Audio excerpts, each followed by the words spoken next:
آب زمزم ایک ایسا پانی کہ جسے پینے کی خواہش ہر مسلمان کو ہوتی ہے، اور یہ واحد ایسا پانی ہے کہ جسے پینے سے تمام بیماریاں دور ہو جاتی ہیں اور انسان بڑی سے بڑی بیماری سے بھی شفایاب ہو جاتا ہے۔ السلام علیکم دوستو، کیسے ہیں آپ سب؟ امید کرتا ہوں آپ سب ٹھیک ٹھاک ہوں گے۔ میرا نام ہے محمد ابراہیم فرام پاکستان، اور جیسا کہ ہم سب کو آب زمزم پینے کی دلی خواہش ہوتی ہے، کیونکہ ہمارے پیارے نبی حضرت محمد صلی اللہ علیہ وآلہ وسلم اور دوسرے کئی انبیاء کرام علیہ السلام نے اس پانی کو پیا، اور یہ نہایت ہی متبرک پانی ہے۔ لیکن اس پانی کے پیچھے کیا کانسیپٹ ہے، یہ پانی کہاں سے اور کیسے آیا، اس بات کو نہایت ہی کم لوگ جانتے ہیں۔ تو آج کی اس ویڈیو میں ہم اسی ٹاپک پر بات کریں گے۔ آج کی ویڈیو بہت اسپیشل اور انفارمیٹیو ہونے والی ہے۔ ویڈیو کو اینڈ تک ضرور دیکھیے گا، تاکہ جس پانی کو پینے کی خواہش میں اور آپ کرتے ہیں، اس پانی کی ہسٹری کا بھی ہمیں پتہ چل جائے کہ وہ پانی کہاں سے اور کیسے آیا۔ تو چلیے اسپیشل ویڈیو کو شروع کرتے ہیں بنا کسی ٹائم ویسٹ کے، اور اس کے بعد ہم آپس میں کچھ دیر ساری بات چیت بھی کریں گے۔ تو چلیے ویڈیو کی طرف۔ آب زمزم کی تاریخ۔ زمزم سب پانیوں کا سردار اور حضرت جبریل علیہ السلام کا کھودا ہوا چشمہ ہے۔ زمزم کا پانی شیر خوار حضرت اسماعیل علیہ السلام کی پیاس بجھانے کے بہانے اللہ تعالیٰ نے تقریباً 4000 سال قبل ایک معجزے کی صورت میں مکہ مکرمہ کے بے آب و گیاں ریگستان میں جاری کیا، جو آج تک جاری ہے۔ یہ کنواں وقت کے ساتھ ساتھ سوکھ گیا تھا۔ نبی پاک صلی اللہ علیہ وسلم کے دادا حضرت عبد المطلب نے اشارہ خدابندی سے دوبارہ کھدوایا، جو آج تک جاری و ساری ہے۔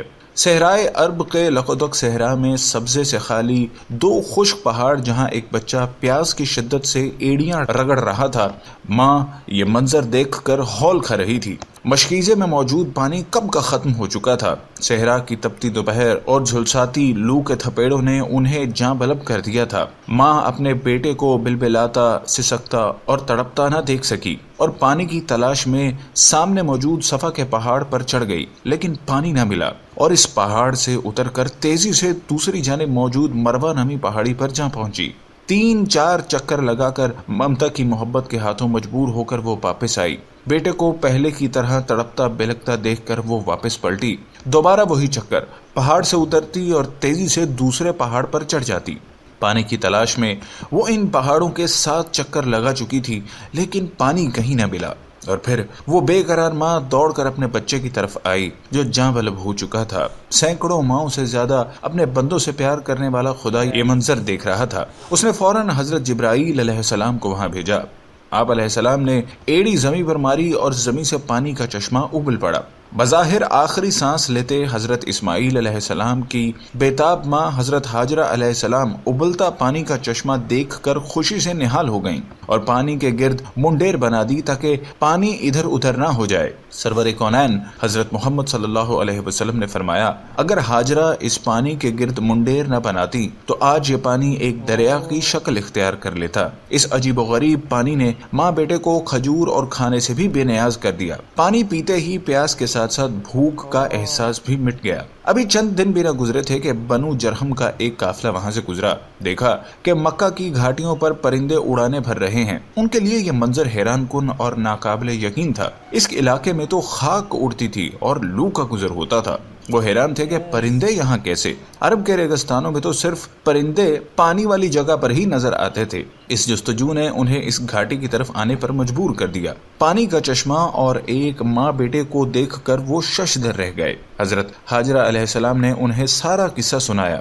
بنو جرہم کے قافلے کے لوگ یہ واقعہ سن کر بے حد متاثر ہوئے، اور ماں بیٹے کی عظمت ان کے دلوں میں بیٹھ گئی۔ انہوں نے حضرت ہاجرہ علیہ السلام سے وہاں بسنے کی اجازت مانگی، جو انہوں نے بخوشی دے دی۔ صحرائے عرب کا یہ بنجر اور ویران ریگستان آباد ہو گیا۔ حضرت اسماعیل علیہ السلام بڑے ہوئے تو اس قبیلے کے سردار عمر بن مخاض کی بیٹی کے ساتھ شادی کر لی۔ حضرت اسماعیل علیہ السلام کی اولاد پیدا ہوئی، اور ان کو بنو بکر کہا جانے لگا۔ بنو جرہم اور بنو بکر باہمی اتفاق و اتحاد سے کئی سال تک رہے، لیکن آہستہ آہستہ ان میں اختلاف شروع ہوئے، جو اس قدر بڑھے کہ بنو بکر نے بنو جرہم کو علاقے سے نکال دیا۔ بنو جرہم نے اس علاقے کو چھوڑنے سے پہلے خانہ کعبہ کا سارا خزانہ، غلاف کعبہ اور قیمتی تلواریں زمزم کے کنویں میں ڈال دیں، اور مٹی سے کنویں کو بند کر کے زمین کو برابر کر دیا۔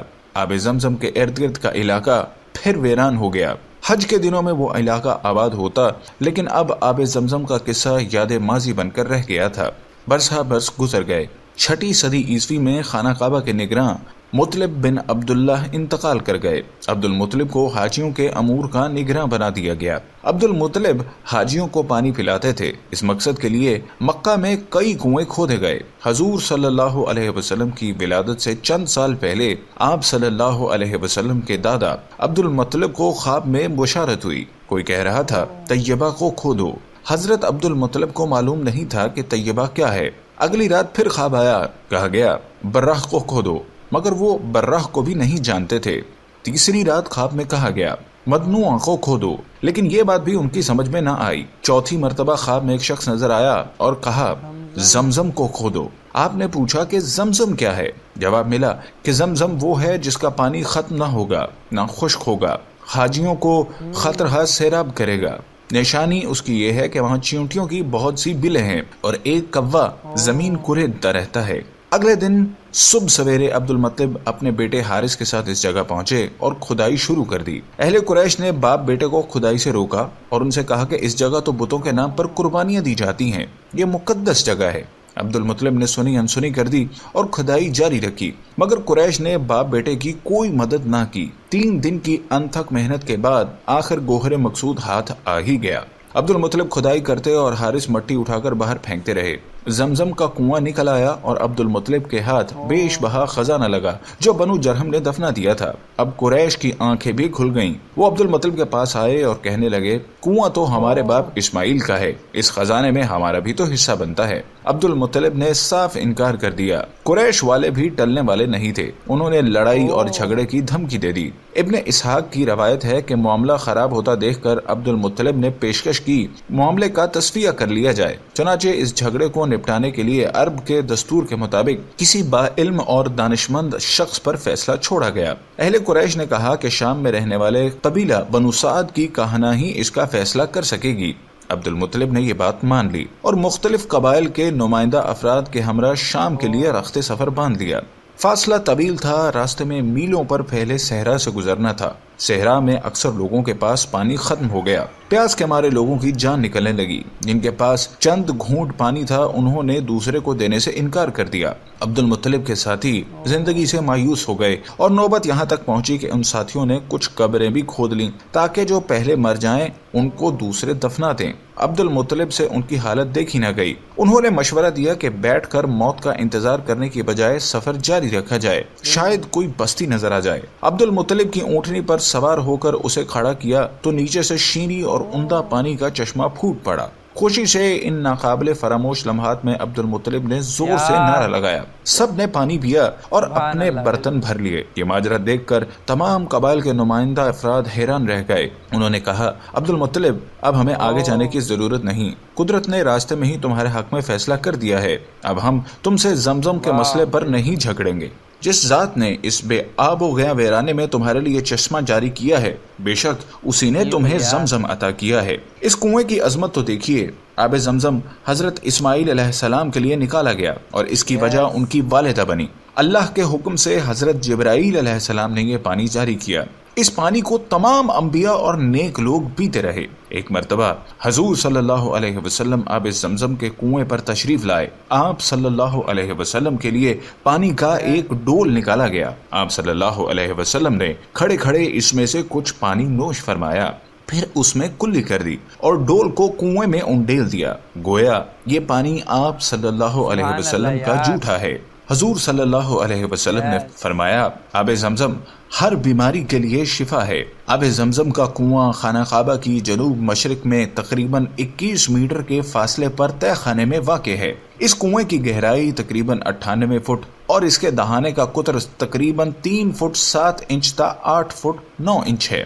1953 تک یہ پانی ڈول کے ذریعے نکالا جاتا تھا، مگر اب مسجد حرام کے اندر اور باہر کے مختلف مقامات پر آب زمزم کی سبیلیں لگا دی گئی ہیں۔ زمزم کا پانی مسجد نبوی میں بھی عام ملتا اور یہ حجاج کرام یہ پانی دنیا بھر میں اپنے ساتھ لے جاتے ہیں۔ آب زمزم دنیا کا وہ واحد پانی ہے جس کو پینے کے بعد بیماریوں سے شفا ملتی ہے اور جس کے پیتے وقت مانگی جانے والی دعا بھی قبول ہوتی ہے۔ اللہ سے دعا ہے کہ جس طرح اس نے ہمیں اس دنیا میں آب زمزم کی نعمت عطا فرمائی، حوض کوثر پر بھی ہمیں ہمارے پیارے نبی صلی اللہ علیہ وسلم کے ہاتھوں آب کوثر پینا نصیب فرمائے، آمین۔ سو گائز، دیکھا آپ نے کہ حضرت اسماعیل علیہ السلام کی والدہ کو جب کہیں سے بھی پانی نہ ملا اور وہ نہایت اداس ہو گئی تو اللہ تعالیٰ نے انہیں اس وقت وہاں سے پانی دیا کہ جہاں سے انہیں امید بھی نہ تھی۔ دوستو، ہمیں بھی چاہیے کہ جب ہم پر کوئی مصیبت یا کوئی مشکل گھڑی آ جائے تو ہمیں نا امید نہیں ہونا چاہیے اور نہ ہی اداس ہونا چاہیے، بلکہ اللہ تعالیٰ پر بھروسہ کرتے ہوئے آخری دم تک کوشش کرنی چاہیے، کیونکہ اللہ تعالیٰ جو ہے وہ اپنے بندے سے 70 ماہوں سے بھی زیادہ پیار کرتے اور وہ کبھی بھی اپنے بندے پر کوئی ایسی مصیبت نہیں ڈالتا کہ جسے برداشت کرنے کی قوت اس میں نہ ہو۔ سو اللہ تعالیٰ ہمیں بھی نیک اعمال کرنے کی توفیق عطا فرمائے اور اپنا شکر گزار بندہ بنائے۔ تو دوستو، امید کرتا ہوں آپ کو یہ ویڈیو بہت پسند آئی ہوگی، اور اگر آپ اسی طرح کی انٹرسٹنگ اور انفارمیٹیو ویڈیوز دیکھنا چاہتے ہیں تاکہ آپ کے علم میں بھی اضافہ ہو جائے تو ہمارے چینل آئی کے ریئیکشن کو فالو کر دیں تاکہ ہم مل کر اسی طرح پیار، محبت اور امن کو پھیلا سکے اور اسی طرح انفارمیٹیو ویڈیوز دیکھ سکے۔ سو ویڈیو کو لائک کر دے اور چینل کو ضرور سبسکرائب کر دے تاکہ ہماری اسی طرح ملاقات ہوتی رہے۔ سو آج کے لیے بس اتنا ہی۔ اپنا اور اپنے گھر والوں کا ڈھیر سارا خیال رکھیے گا۔ ابھی کے لیے اللہ حافظ، ملتے ہیں اسی طرح کی نیکسٹ ویڈیو میں۔